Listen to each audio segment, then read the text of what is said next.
বিসমিল্লাহির রহমানির রহিম। বিশ্ব আধ্যাত্মিক জ্ঞান সঞ্চার দরবার শরীফের প্রতিষ্ঠাতা আমার মুর্শিদ কেবলা গাউসুল আজম শামীম আলী চিশতির দরবার হইতে আমি শাহ আলম আপনাদের সকলকে জানাই আন্তরিক শুভেচ্ছা ও অভিনন্দন। আমার মুর্শিদ কেবলা গাউসুল আজম শামীম আলী চিশতির দরবার হইতে আবারও কিছু আলোচনা নিয়ে আপনাদের সামনে হাজির হইলাম।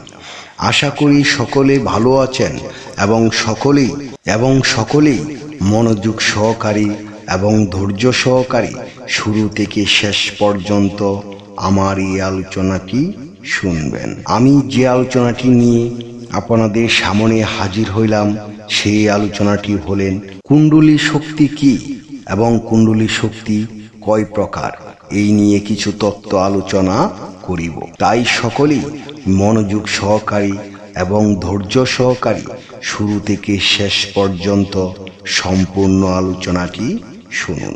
শুরুতেই বিশ্বের সকল স্তরে লোকদের উদ্দেশ্য করে বলছি, আমার লক্ষ্য আমার মুর্শিদ কেবলা গাউসুল আজম শামীম আলী চিশতির লেখা গ্রন্থের বিষয়বস্তু আপনাদের সামনে উপস্থাপনা করা, যাতে আপনারা সকলেই হাকিকত জানতে পারেন, বুঝতে পারেন এবং হাকিকতের জ্ঞান নিতে পারেন। আমি যে আলোচনাটি নিয়ে আপনাদের সামনে হাজির হইলাম, এই আলোচনাটি আপনাদের জন্য অনেক গুরুত্বপূর্ণ। এই আলোচনার মাধ্যমে আপনারা সকলেই জানতে পারবেন কুণ্ডলী শক্তি কি এবং কুণ্ডলী শক্তি কত প্রকার। তাই সকলেই মনোযোগ সহকারী এবং ধৈর্য সহকারী শুরু থেকে শেষ পর্যন্ত সম্পূর্ণ আলোচনাটি শুনুন। কুণ্ডলী শক্তি দুই প্রকার, একটি আলোর জগতের কুণ্ডলী আর অন্ধকার জগতের কুণ্ডলী। একটি কথা মনে রাখবেন, মানব দেহের নিচ হতে নাভি পর্যন্ত কালীদের এরিয়া জোন বলা হয়। প্রতিটি নারী এক একটি কালীর পূর্ণ জন্ম বলা হয়। জন্ম কুণ্ডলী কি ভাবে হয় সেটা কখনো গবেষণা করেছেন কি, বা কখনো জানার চেষ্টা করেন নাই? দেহের নিচ হতে নাভি পর্যন্ত কালীদের এরিয়া প্রভাবিত কেন? কারণ প্রতিটি নারী বাচ্চা ধারণ করে পেটে, পুরুষ ধারণ করে না। কালী বলতে আমরা সনাতন ধর্ম হিন্দু ধর্মে বুঝি। উপমহাদেশের কালী বলতে সময় কাল চক্র নিয়ন্ত্রণ পরিচালিত করেন তিনি কালী। এখন সনাতন ধর্মের দেবীর কালো ভয়াবহ রূপ দেখে কালী ধ্যান মুসলমান জাতি এটা না বুঝে বোকার মতো গালাগালি দেয়।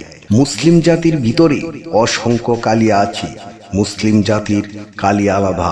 তরিকা অর্থ পথ পদ্ধতির মাধ্যমে, যে পদ্ধতি রীতিনীতি নিয়ম মেনে সাধনা করে সুদূর প্রসারী পথ দিয়ে গিয়ে আল্লাহ পর্যন্ত পৌঁছায় যায়, তাকে তরিকা পথ বলা হয়। সত্যযুগে তিনটি তরিকা পথ পদ্ধতি অনুসরণ করে সাধনা করতে হবে, আর এই পথ পদ্ধতি অনুসরণ করতে এক একটি তরিকা বিভিন্ন শক্তি সংযোগ কালেকশন করা আছে।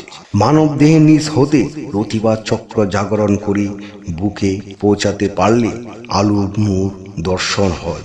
তারপরে তৃতীয় নয়ন, দুই ব্রহ মাঝখানে সিদরাতুল মুনতাহা, আর এই পর্যন্ত লতিফা চক্র তোলার পরে বিভিন্ন আলোর দর্শন হয় মূলত।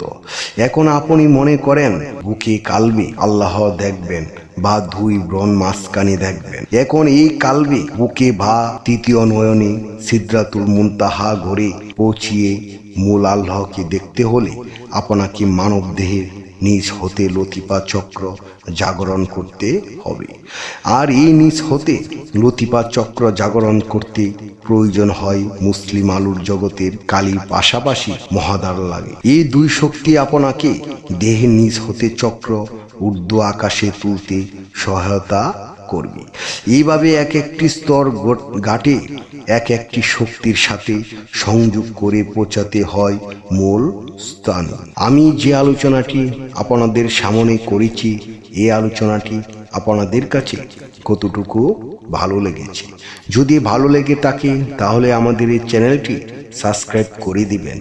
সামনে ভালো ভালো আলোচনাগুলো পেয়ে যাবেন। এবং আপনারা কি ধরনের আলোচনা চান আমাদেরকে কমেন্টে জানাবেন। আমরা চেষ্টা করিব আপনাদের পছন্দ মতো আলোচনা নিয়ে আসতে। আমার এই আলোচনাটি করতে যাইয়া কথা ভাষা ছন্দে যদি কোনো ভুল হইয়া থাকে সকলেই আমাকে ক্ষমা ও সুন্দর দৃষ্টিতে দেখবেন। সকলেই আমার জন্য দোয়া করিবেন, আমি যেন আপনাদের সামনে ভালো ভালো আলোচনাগুলো নিয়ে আসতে পারি এবং শোনাইতে পারি। সর্বশেষে সকলের চরণে হাত রেখে একটি কথা বলতে চাই, আল্লাহ গোপনেরও গোপন। সেই গোপনকে পাইতে হলে একজন কামেল মুর্শিদের কাছে যাইয়া বায়াত গ্রহণ করি। সেই গোপন ইবাদত ও গোপন সাধনার মাধ্যমে আল্লাহকে লাভ করিতে হইবে। সকলে ভালো থাকবেন, সুস্থ থাকবেন। আল্লাহ হাফেজ।